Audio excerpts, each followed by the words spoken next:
Plus de produits laitiers. Mais c'est un régime carençant. C'est un régime carençant alors cette alimentation. Plus de produits laitiers, mais où est-ce que tu vas aller chercher tes apports en calcium? Où est-ce que tu vas aller les chercher? Moi je me pose la question. À la télé, ils le disent tout le temps. Les produits laitiers, nos amis pour la vie, 3 produits laitiers par jour. S'ils le disent à la télé, ben c'est que c'est vrai, hein? Mais enfin, dis Thomas, tu ne regardes pas la télé ou quoi?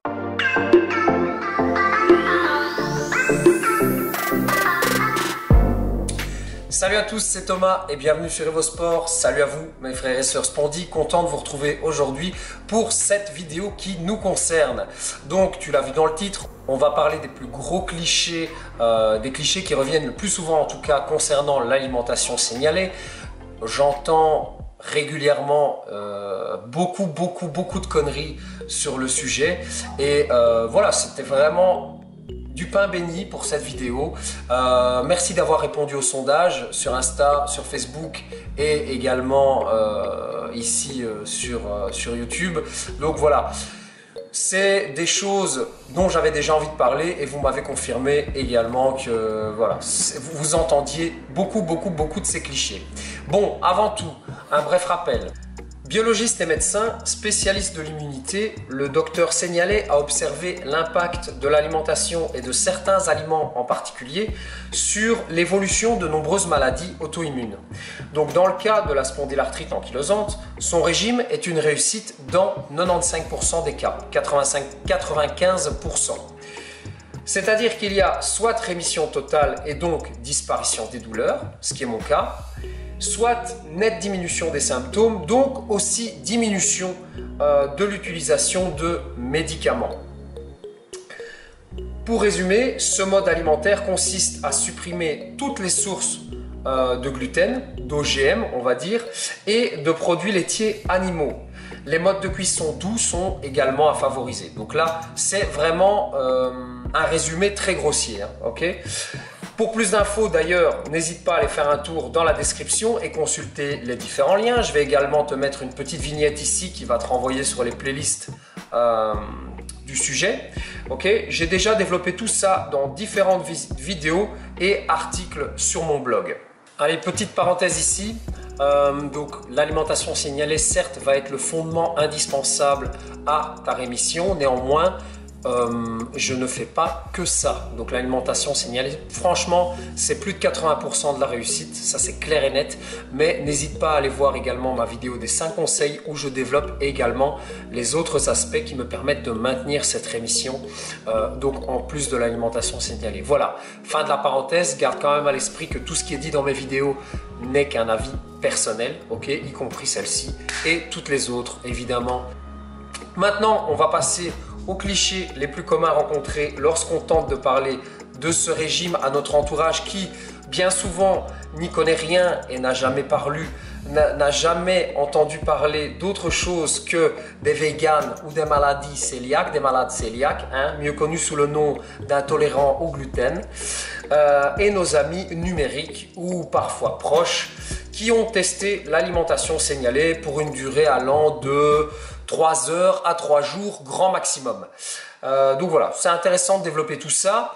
Néanmoins, on ne peut pas vraiment leur jeter la pierre. Ce ne sont pas des notions dont on entend parler dans les médias grand public. Ce ne sont pas des notions qui sont enseignées à l'école. Et peu de gens vont spontanément se renseigner sur le sujet.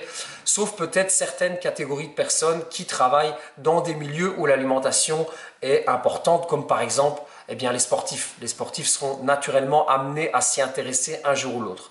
Donc voilà, allez, on va bien se marrer. On démarre maintenant les plus gros clichés, 5 plus gros clichés entendus très régulièrement concernant l'alimentation signalée. C'est parti. Mais ton régime, maintenant que tu me l'expliques là, mais c'est un régime mais ultra restrictif. Mais tu ne manges plus rien, vieux. Qu'est-ce que tu vas manger au matin? Qu'est-ce que tu vas manger au matin? Au matin, allez, tu te lèves et il te faut un petit truc, tu vois. Tu te manges une tartine au beurre à la confiture, une tasse de café, et t'es d'aller au boulot, tu vois ce que je veux dire? Hein? Bon, à 10h, une bonne collation, un petit Kinder Bueno là. Eh oui, et qu'est-ce que tu vas manger si tu ne peux pas manger ton Kinder Bueno, bordel? Hein? Et à midi, là au boulot, là, ben, t'as besoin de ton sandwich, là, un bon petit sandwich, fromage, jambon, crudité, mayonnaise. Mais qu'est-ce que tu vas manger à part ça? De la pizza? Non, tu peux pas, tu peux pas, tu peux pas. Ouais, non, je cherche, mais... non, c'était incroyable.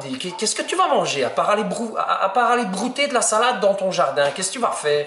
Mais enfin, Thomas, mais réveille-toi, s'il te plaît. C'est dangereux, ton régime, c'est dangereux. Mais, et sans lait de vache, où est-ce que tu vas aller trouver tes apports en calcium? Mais c'est carençant, ça, Thomas. Déjà, tu ne manges presque plus rien. Hein. Moi, j'ai l'impression, quand je t'entends, on ne mange presque plus rien. Mais en plus, tu ne peux même pas boire et manger des produits de lait de vache, là. Ton calcium, vieux. T'écoutes la télé de temps en temps, t'entends ce qu'ils disent, hein? 3 produits laitiers par jour, les produits laitiers, nos amis pour la vie. Eh ouais, c'est à la télé, ils le disent, Thomas. Tu devrais recommencer à regarder la télé parce que il y a beaucoup d'informations importantes comme ça qui semblent t'échapper un peu, hein. Ben oui, hein. Dis, allez, non, moi, attends, je cherche, hein. Il doit bien y avoir d'autres sources de calcium, attends. Oui. Ah, dans l'eau du robinet. Dans l'eau du robinet, je pense qu'il y en a, oui. Ouais, c'est du calcaire. Bon, du calcaire. Je me suis trompé. Mais c'est pas aussi bon pour les os, ça, dis-moi. Hein? Oui, tu manges et il faut privilégier la vapeur douce. La vapeur douce.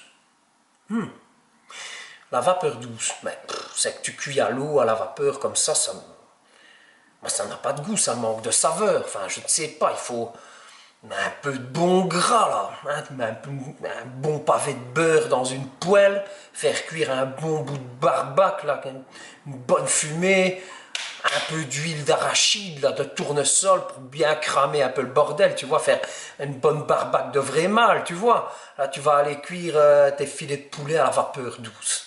Mais enfin, mec, mais Thomas, allez, arrête tes conneries une fois, s'il te plaît. Allez, arrête tes bêtises. Tu ne vas rien savourer. Tu ne voudras même plus vivre après ça. La cuisson à la vapeur douce. Tu vas devenir dépressif. Tu vas devenir dépressif.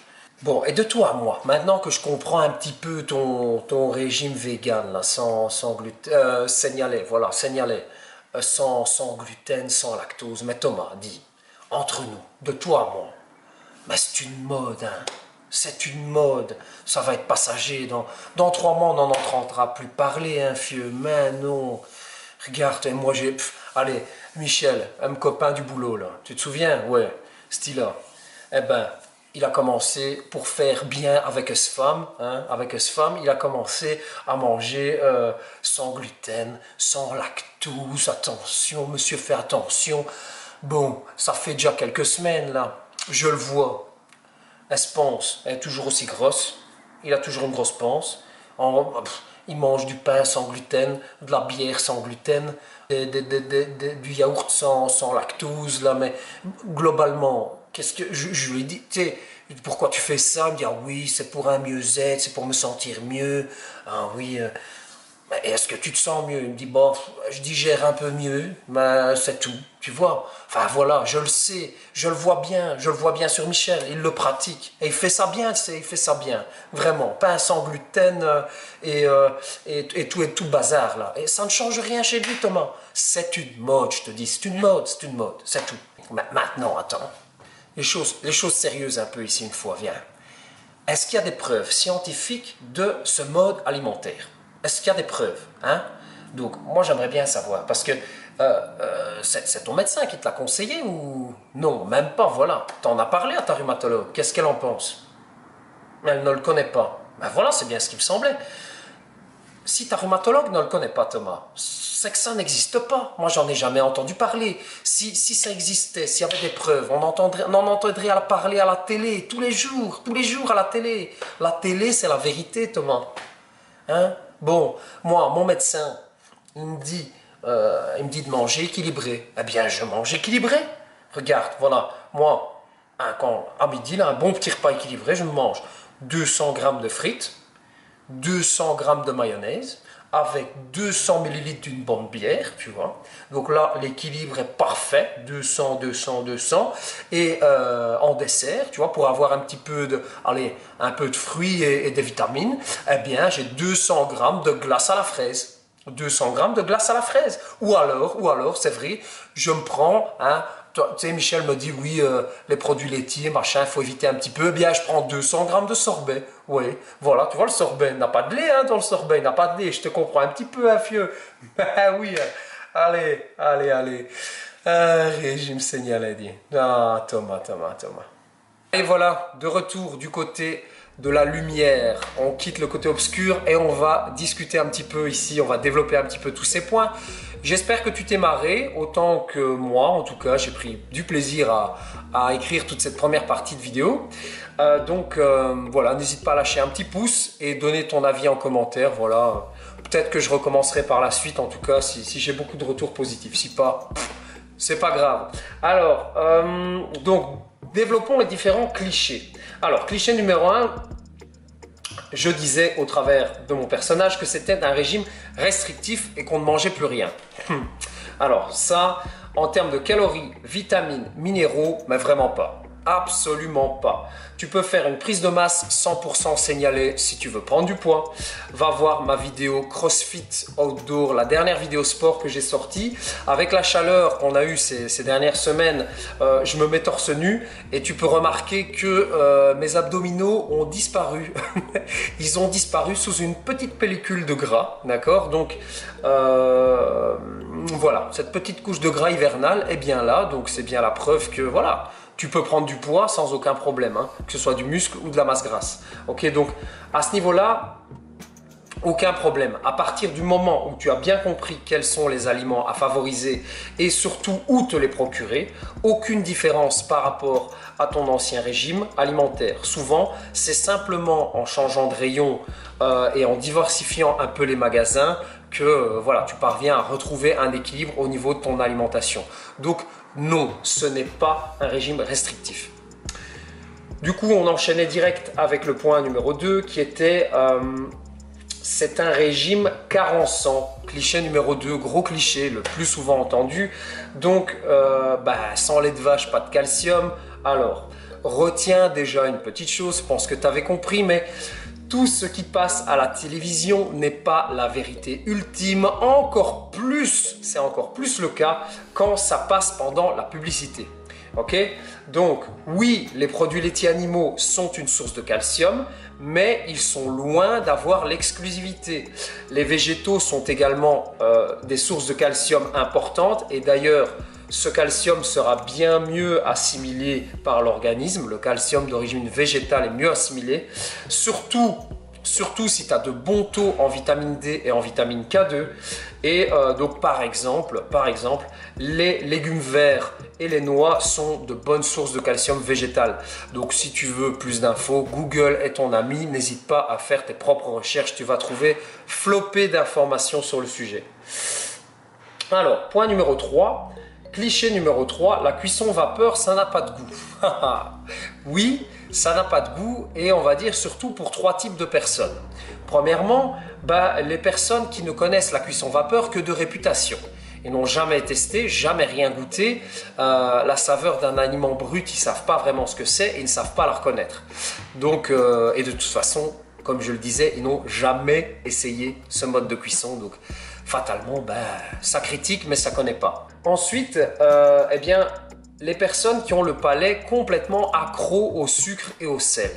Donc, ce sont des personnes qui vont saler beaucoup, sucrer beaucoup. Et du coup, ça fait un peu disparaître le goût, le vrai goût de l'aliment. Tu vas avoir le goût sucré ou le goût salé en bouche, mais sans savourer l'aliment. Donc, fatalement, à la vapeur, ouais, c'est un peu compliqué, hein. Et en point numéro 3, les fumeurs en fait. Les fumeurs vont avoir au fur et à mesure du temps les papilles gustatives complètement défoncées par la cigarette. Donc, ouais, c'est vrai que l'alimentation cuit-vapeur peut leur paraître extrêmement fade. Maintenant, je ne suis pas totalement sûr de ça. C'est en discutant avec des amis fumeurs qui partageait en tout cas cet avis-là. Tu as le droit d'avoir un avis différent. D'ailleurs, n'hésite pas, si tu es fumeur et que voilà, tu kiffes la cuisson vapeur, n'hésite pas à le signaler en commentaire. Hein. Si tu estimes que je me trompe, voilà, je ne prétends pas tout savoir ou dire une vérité ultime. Ok? Alors, cliché numéro 4. Alors, il ne faut pas éliminer totalement le blé. Le sans gluten, c'est juste une mode. Alors, premier point vraiment ici à aborder, un régime sans gluten n'est pas un régime signalé. On a parfois, souvent même, tendance à faire le raccourci, mais un régime sans gluten n'est absolument pas un régime signalé. Si vous mangez sans gluten, vous pouvez continuer à manger des produits laitiers, vous pouvez continuer à manger du pain sans gluten, donc un produit extrêmement transformé. Vous pouvez continuer également à manger du maïs, d'accord? Vous pouvez manger aussi, quelqu'un qui mange sans gluten va manger de l'avoine. Il n'y a pas de gluten dans l'avoine, dans le maïs. Pourtant, ce sont des céréales qui sont totalement à bannir pour un régime signalé, totalement OGM. Ok? Et donc, je le disais, vous allez pouvoir manger transformé, sans faire spécialement attention à vos modes de cuisson. Enfin, il y a d'énormes divergences entre un régime sans gluten et un régime signalé. Donc voilà, quand on vous dit je mange sans gluten, mais ça n'a aucun effet sur mes rhumatismes inflammatoires, ben oui, évidemment, parce que c'est un régime sans gluten, c'est pas un régime signalé. Ok, donc ça, c'était le premier point absolument à éclaircir. Ok. Ensuite, en point numéro 2, tous les aliments sont remplaçables. Vous pouvez trouver vos apports dans absolument tout. Okay, donc le fait d'écarter le blé et le fait d'écarter certaines céréales comme le maïs et également les produits laitiers, ce n'est pas problématique. Pas problématique à partir du moment où vous remplacez les apports que ces aliments-là vous procuraient par d'autres.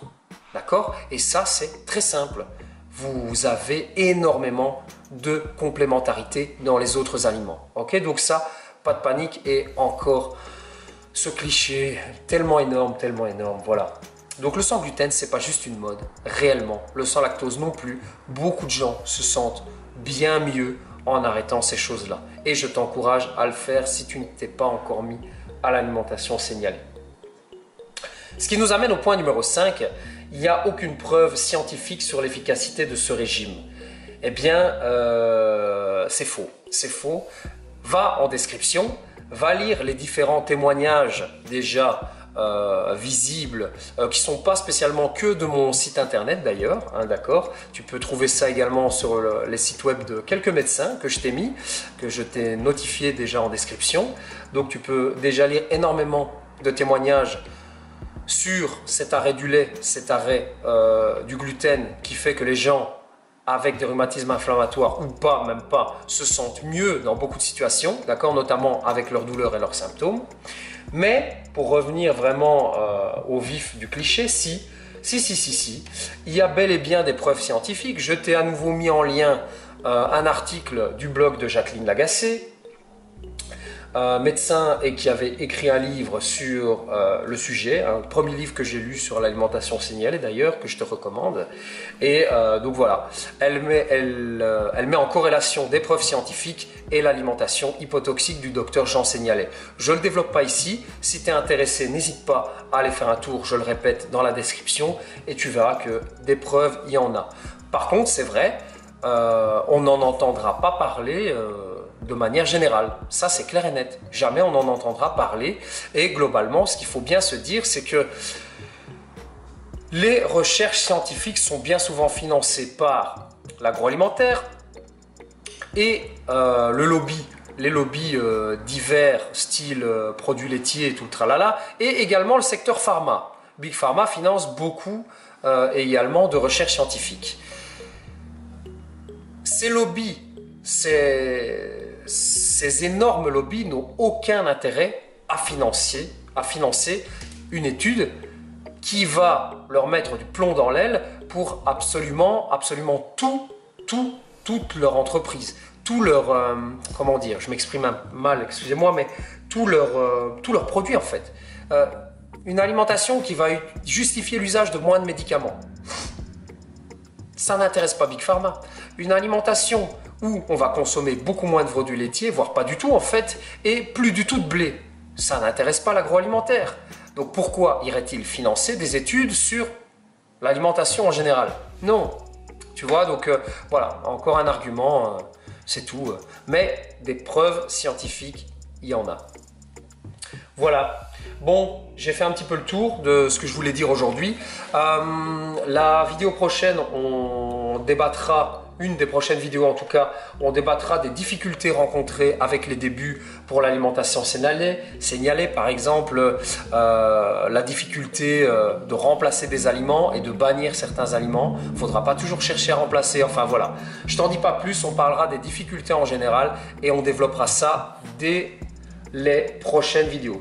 Si tu veux aller plus loin, n'oublie pas, mes programmes alimentation signalée et sport également adaptés à la spondylarthrite sont toujours disponibles. Si ce n'est qu'ils sont plus en téléchargement automatique, tu me contactes directement et on voit ça ensemble.